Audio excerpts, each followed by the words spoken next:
அனைவருக்கும் மகிழ்ச்சியான வணக்கம். இந்த பதிவில் சந்திப்பதில் மிக்க மகிழ்ச்சி. இப்போ நம்ம என்ன பண்ணியிருக்கோன்னா, வேப்பம் முத்து எடுத்துக்கிட்டு இருக்கோம். மரத்திலே பழுக்கும் பொழுது காக்காய் வந்து சாப்பிட்டு போயிடுது. அது சாப்பிட்டு போய் தான் அது எச்சமாக போய் அது மரமாக வளர்கிறதுக்கான வாய்ப்பு இருக்குது. நீங்கள் பயணத்தில் இருக்கும்போது, வண்டி வாகனத்தில் போகும்போது ரோட்டு ஓரத்தில் வந்து தள்ளு வண்டியில் இல்லைனா டாட்டாய்ஸில் ரம்பூட்டான்னு சொல்லிட்டு ஒரு சிகப்பு கலர் பழம் விற்பாங்க.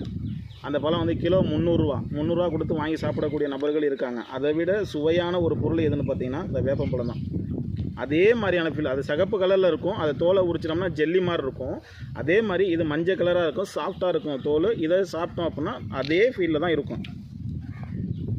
ஓகே, இப்போ விஷயத்துக்கு வந்துடும். ஏன்னா முந்தைய காலகட்டத்தில் குழந்தைங்க இருக்கும் பொழுது அந்த வீட்டில் வந்து மத்து பயன்படுத்துவாங்க. அந்த குழந்தைங்க பருப்பு சார்ந்த உணவுப் பொருள் சாப்பிடும் பொழுது அந்த வேப்பம் குச்சியில் இருக்கக்கூடிய மத்தை கடையும் பொழுது அந்த கசப்பு தன்மை வந்து அந்த சாதத்துலேயும் அந்த பருப்புலையும் சேரும் பொழுது குழந்தைங்க சாப்பிடும்போது செரிமான சார்ந்த பிரச்சனைகள், சிறு பிள்ளைகளுக்கு வந்து குடலில் வந்து புழு உற்பத்தி ஆகும். அந்த புழு சார்ந்த பிரச்சனைகள் வராமல் மலம் மூலியமாக வெளியே தள்ளுறதுக்கான ஒரு வேலையை பண்ணி கொடுக்கும். அந்த காலகட்டங்கள்லாம் மாறி இன்றைக்கி மிக்சியில் சாப்பிட்டு கடைஞ்சி சாப்பிடக்கூடிய சூழ்நிலையாக மாறிடுச்சு. சரி, ஓகே, அதை விட்டுருவோம். நம்மளோட நோக்கம் என்ன அப்படின்னா, நம்ம ஒரு பொருளை கடையில் வாங்கும்போது அதோட ப்ரொடக்ஷன் மேனுஃபேக்சரிங் எங்கே பண்ணுறாங்க, அதில் என்னென்ன இன்க்ரீடியன்ட் யூஸ் பண்ணுறாங்க, என்னென்ன ரா மெட்டீரியல் பயன்படுத்துகிறாங்கிறதெல்லாம் நம்ம பார்க்குறோம்.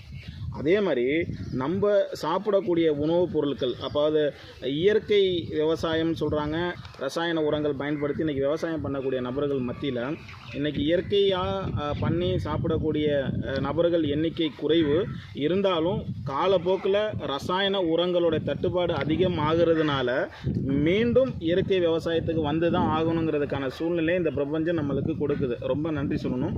ஏன்னா அதை கருப்பு தங்கம்னு சொல்லிட்டு இன்னொரு வகையான கருப்பு தங்கம் நான் உங்களுக்கு காமிக்கிறேன்.